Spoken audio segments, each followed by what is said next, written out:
Hello everybody, this next video is going to be an overview of the essay rubric that I will use in class.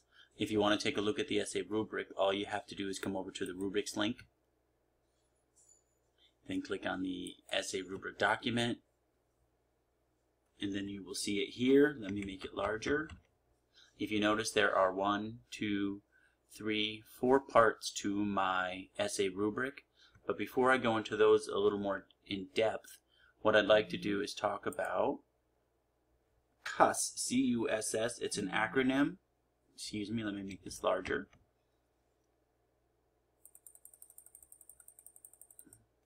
So, the 4 foundations of successful writing, I call it CUSS, C-U-S-S. CUSS is usually a swear word, so if you follow CUSS, I won't have to swear at you. Just kidding.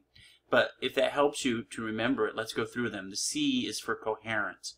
Coherence is the glue that holds your essay together. To hold your essay together, the best way to do it is to use transition words or phrases. Therefore, however, next, also, similarly, in contrast. Those are some of the transition words you could use. Also, if you're writing a longer essay, instead of just using transition words and phrases, you may want to jump into transition sentences. Maybe transition from one paragraph to the next, or use your topic sentence to say goodbye to the paragraph before it while you're introducing the paragraph that's coming. That way your paper meshes or flows well. That's all part of coherence, or the glue that holds the paper together well. Next, let's talk about the U. The U is unity. Unity is staying on topic. If you're writing a paragraph, your topic sentence in a paragraph, topic sentence for a paragraph, will tell you what the paragraph is about. Do not go off topic. If you do, you are not unified. Therefore, you have no unity. If you're writing an essay, there are 2 parts of unity. One, you'll have your thesis statement. So the thesis statement, the rest of the paper has to be unified or only talk about or go back to that thesis statement. If not, you're off topic and you're not unified. Also, in an essay, there's another part. The first part is unifying or staying on topic with the thesis statement. But the second part is each of the paragraphs in the essay must be unified to that paragraph, but yet jump back to support the thesis. So there are 2 jobs for unity in an essay. In a paragraph, if you're just writing a paragraph, it's easier. Just stick to the topic sentence. However, if you're writing if you're writing an essay, you have to stick to the topic sentence of the paragraph, and you have to stick to the thesis statement. So it's a little harder to do, but it can be done and should be done. The next is the first S, that is support. Make sure that you're giving enough examples, enough support to support your claim or your point very well. Also, I have a lot of students who use examples or give generalities. Don't do that. Be very specific. I should be able to read your paragraph and know specifically what it's about. Don't give me sweeping generalizations. So make sure that you give adequate and specific support. The last S is for sentence skills or language skills. Make sure that you revise your papers and edit your papers. There should be no errors in them. And when we go into the rubric itself, you will see that I really concentrate on run-ons, comma splices, fragments, awkward sentence structure. Those will take away or distract from your overall power of your writing. Yes, the number 1 point of writing is to get your point or your idea across to your reader. However, if you have a lot of sentence level errors, that takes away from your power and makes it harder to read. Thus, you're not being that clear, or you're not making your point as well as you should have. Now, let's go over to the rubric, and let's keep CUSS in mind as we go through the rubric, because my rubric is set up based on these 4 foundations, or these 4 criteria. First, this rubric is for English 110. However, I use the same rubric for all of my writing classes because I think it's that good. I'm not an ego person, but I think this works well. I think the students like it. You know exactly what you've done based on where you fall in on the chart of points. So the first part is the introduction and the thesis statement.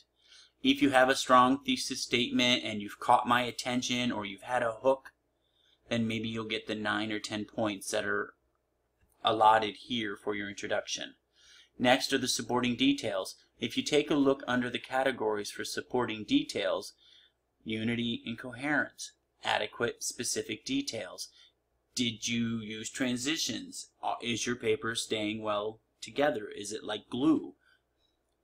Next, if you're writing a research paper, for my class it's an argumentative research paper, did you bring in the opposing view? When you're writing an argumentative paper, you want to bring in the other side's views because it makes your paper stronger. It doesn't let the reader think you're trying to hide anything. So that's something I will look at here as well.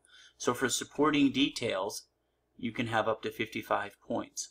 If I think you did a really good job, you can get an A, 50 to 55 points. However, if you used a lot of generalities and nothing was very specific, I may throw you down here in the F portion where you only get 32 of the 55 points for this section. Next, language skills or sentence skills. If you have one crucial error, and what's a crucial error? Let's look here. Crucial errors are the following: subject-verb agreement, fragments, run-ons and comma splices, or word order, which I usually work as awkward. So if you see any of these on your paper, it's a crucial error to me. Especially at my level English 110 class, there should be none of these. So if you do have one, you may still fall in the A range for the 30 points allotted for language skills. If you have 5 or more crucial errors, I won't grade any more of your paper. I'll stop there. I will grade the paper for content, but I won't grade it anymore for crucial errors, and you will get a 0 out of the 30 points. So if you think about that, 0 out of the 30 points, your paper is now starting at a 70. Next, the conclusion paragraph. It's only worth 5 points. The conclusion, you're usually restating your main point, you're summarizing, you're making your prediction. However, in the conclusion paragraph, do not bring in any new information. If it wasn't important enough to talk about in the paper, why talk about it now in the conclusion? So take a look there. And the conclusion, if you did a good job, you restated your thesis, or you left it with a nice quote or a prediction, or a recommendation, you might get all 5 points for there. So this is the rubric. Again, for the introduction, which includes a thesis statement, you can get up to 10 points. For the supporting details, you can get up to 55 points. For the language skills or sentence skills, you can get up to 30 points. And then for the conclusion paragraph, you can get up to a max of 5 points. And for MLA format, I don't give you points for MLA. I take them away because, 1, I show you how to do MLA. 2, you have MLA format in the back of your book, and you can also use the Owl Purdue College website for MLA. So there's no reason you should have any points deducted from MLA. However, last semester I had a student who lost 15 points on his research paper because his MLA was terrible. He didn't even try. So his paper should have been a B, but it ended up being a D. So I take this very seriously. So MLA format deductions are here. Here's also the formatting issues where you should have your margins and stuff like that. And don't get overwhelmed right now. Some of you may not be familiar with MLA format, but we will go over it. I do have the videos, and you can always email me. So this is the rubric for essays. This is how I will grade you. And once you're ready to grade or upload your essays, again, go to Safe Assign, and then I'll be able to grade it. All right, everybody, if you have any questions, please let me know. Take care.